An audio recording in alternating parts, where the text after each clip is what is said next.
그래서 일본의 사실 궁극적인 이 지배층의 목적은 이번 기회에 탈미하자, 독자적인 국가로서 위상을 좀 가지자. 어떤 문제가 있냐 하면 그렇게 벗어나서 평화로운 국가가 만들어서 인류에 기여하겠다 이런 목적을 얘네들이 추구한 게 아니고 또 다시 한번 옛날의 대동아 공영권의 영광을 되찾겠다가 목적이거든요. 군사 강국화, 신군국주의라고 할 수 있겠죠. 이게 목적이에요. 평화헌법을 폐지하고 자위대를 실제 군대처럼 만들려고 하는, 지금 일본은 트럼프 시절을 활용해서.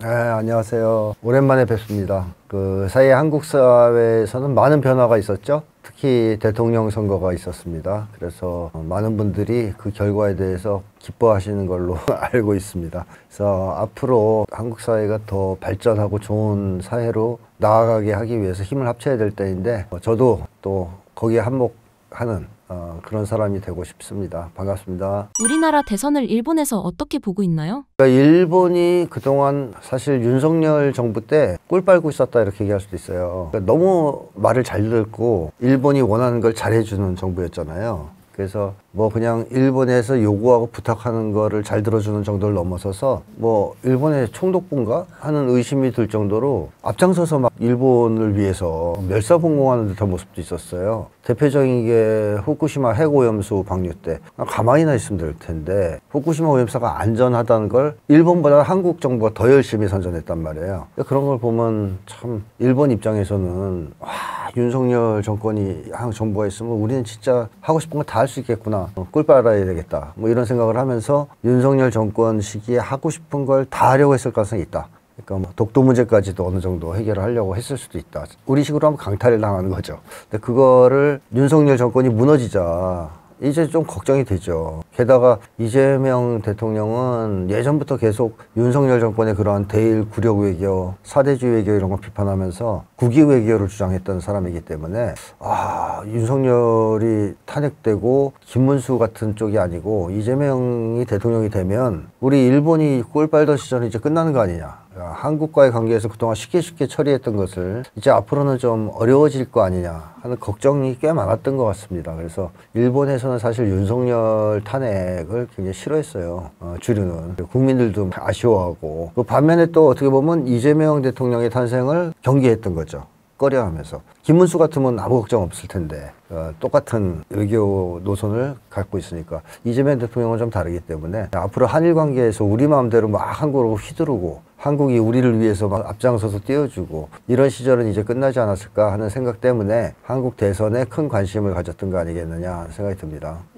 구체적으로 그럼 일본 사회 내부에서는 이번 결과에 대해서 어떤 기대감과 우려감이 있나요? 이번에 일본의 새로운 집권 세력이 과거의 전통적인 일본 지배층하고 조금 노선이 달라요. 어떤 점에서 다르냐면 과거에는 그냥 미국에 딸랑딸랑거리면서 미국 비위를 맞춰가면서 미국 밑에서 대장 중에서 쫄개들 중에서 대장이나 할까 하는 식으로 외교를 했다고 볼 수 있어요. 쉽게 하면 미국의 거의 그 굴종하는 외교를 쭉 해왔어요. 근데 사실 일본의 이 지배층, 군국주의 세력은 마음속 깊은 곳에 복수심이 있습니다. 어떤 복수심이 있냐면 미국한테 졌다는, 언젠가는 복수하겠다. 그래서 2차 세계대전 당시에 미국한테 패배했지만, 상복했지만 언젠가는 우리가 힘을 키워서 미국한테 원수도 갚고 또 옛날에 그 영광을 되찾아보겠다 하는 이런 야망과 복수심이 마음속에 있습니다. 근데 그동안은 그게 표면화되지 않았는데 미국에서 트럼프 정권이 탄생하자 일본에서도 그런 얘기가 나오기 시작하죠.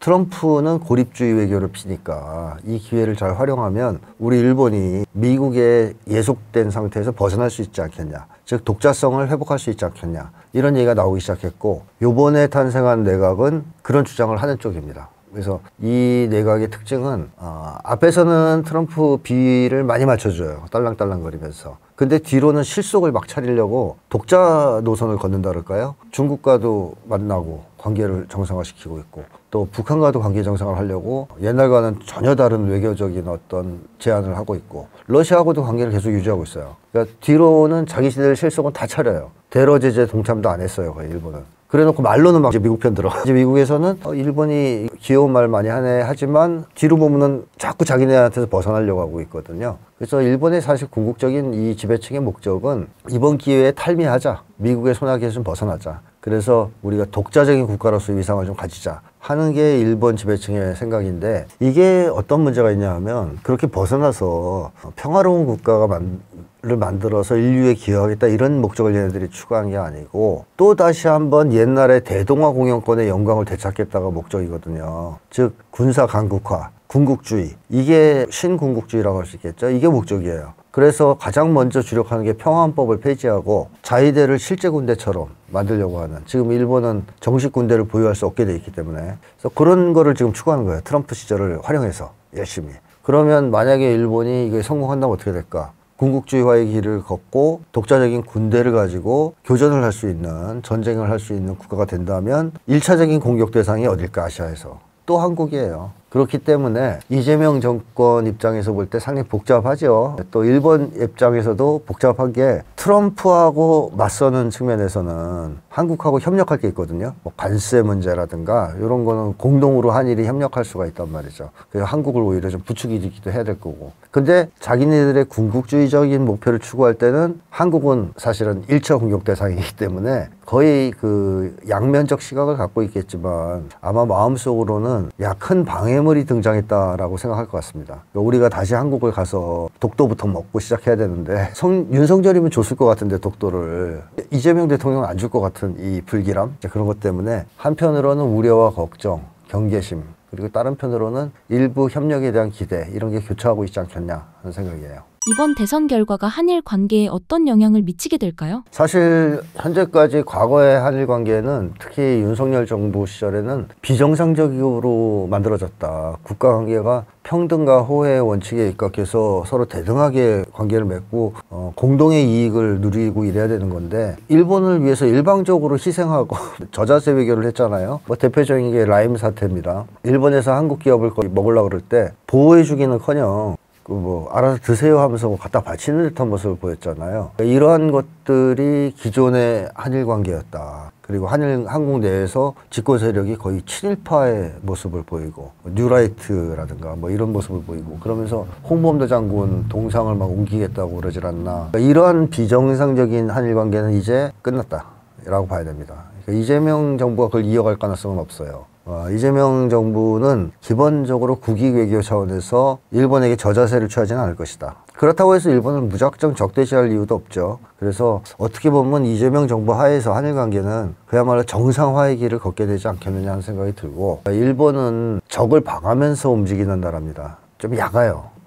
약삭빠르다 그럴까? 그래서 일본이 윤석열 정권 대하는 거하고 이재명 정부를 대하는 거하고는 다를 거라고 봐요. 그러니까 윤석열은 그냥 쉽게 생각하고 불러다가 돈가스나 먹이고 카레나 먹이고 하면 다 되니까 그렇게 막대했다면, 이재명 정부에 대해서는 조금 조심하면서 존중하는 태도를 갖지 않을까 했는데, 아니다 다를까 첫 제안, 당선에 대해서 표현한 것도 굉장히 정중했습니다. 일본이 윤석열 정부 때에 비해서 제가 판단하기로는. 그런 관계로서 저는 차라리 한일 관계가 좀 정상화되는 쪽으로 움직여가지 않겠느냐, 그런 생각이 듭니다. 그러니까 마음대로 일본이 우리나라에 대해서 이것저것 뜯어먹거나 강요하지 못하게 될 것이다, 이런 거죠. 이번 대선 결과에 따른 혐한 분위기는 어떤 변화가 있을까요? 사실 혐한의 근본 원인이 뭐냐면 일본의 군국주의화거든요. 그러니까 군국주의 세력이 군국주의를 고취하기 위해서 혐한론을 퍼뜨린 거란 말이에요. 제가 그건 여러 차례 말씀을 드렸었는데, 그렇게 해서 아예 이제 처음에 정부 주도하에 만들어진 게 혐한 정서라는 거죠. 근데 일본이 군국주의화를 계속 추진한다면 앞으로도 독도를 먹어야 될 거 아니에요. 그 외에 뭐 한국을 침략해야 될 것이고, 그러면 계속 혐한을 강조할 것 같은데, 윤석열 정부였다면 거기서 알아서 기니까, 저자세를 취하니까 혐한 정서가 더 커졌겠죠. 근데 저는 오히려 이재명 정부가 일본의 군국주의화에 계속 제동을 걸 가능성이 높다고 보고 있고, 그렇다면 군국주의화가 윤석열 정권에 비해서는 더뎌지거나 또는 제한을 받거나 이럴 거란 말이죠. 따라서 혐한의 확장 속도도 이재명 정부에서는 좀 느려질 수 있다. 오히려 군국주의화에 제동이 걸리는 만큼, 그런 생각이 들고, 그 다음에 또 한 가지는 일본의 다수 사람들은 이재명 대통령 당선된 거를 굉장히 안 좋게 생각하고, 자기들 마음대로 한국이 호락호락하게 되지 않으니까. 하지만 또 상당수의 일본 사람들, 건전한 일본 사람들은 좋아해요. 이재명 대통령, 그리고 한국의 그 민주주의의 힘, 이런 거에 대해서 존경심도 가지고 있고. 근데 만약에 이재명 정부가 개혁을 잘해서 한반도의 평화를 정착시키고 또 경제 성장도 이뤄내고 민주주의도 발전시키고 이렇게 되면 일본인들이 한국을 대하는 그 태도가 굉장히 긍정적으로 변화할 수가 있거든요. 그러면서 혐한 분위기가 상당히 줄어들겠죠. 사실 일본의 혐한 정서가 유지가 되려면 우월 의식이 있어야 됩니다. 일본이 한국보다 우월하다는 우월감에 기초해야 됩니다. 그러니까 너희는 열등해. 그러니까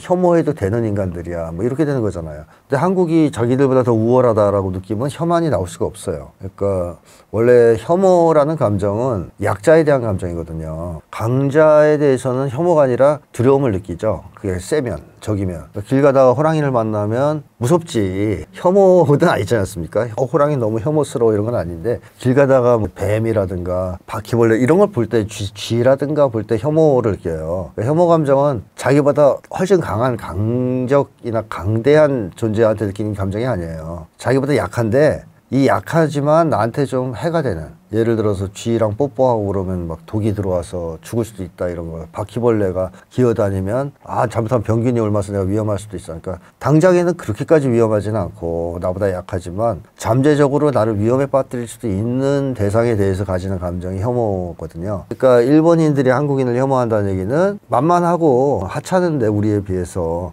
옛날에 전통을 보면 만만치 않아. 이순신 생각하면 무서워. 이런 것 때문에 혐오가 있다고 본다면 한국이 개혁을 잘하고 뭐 민주주의를 잘 발전시키고 일본보다 막 앞서 나가고 그런 데서 그러면 일본인들이 우리보다 약하다라는 생각을 못 하거든요. 그렇게 되면 혐오한 감정이 퍼지기 어렵죠. 그래서 한국이 잘 되고 일본이 한국과 일본의 격차가 벌어지면 벌어질수록 혐오는 맥을 못 추게 될 수 있습니다. 그래서 그런 점에서 이재명 정부의 성공은 곧 혐오한 감정의 약화로 이어질 거라고 저는 예상합니다.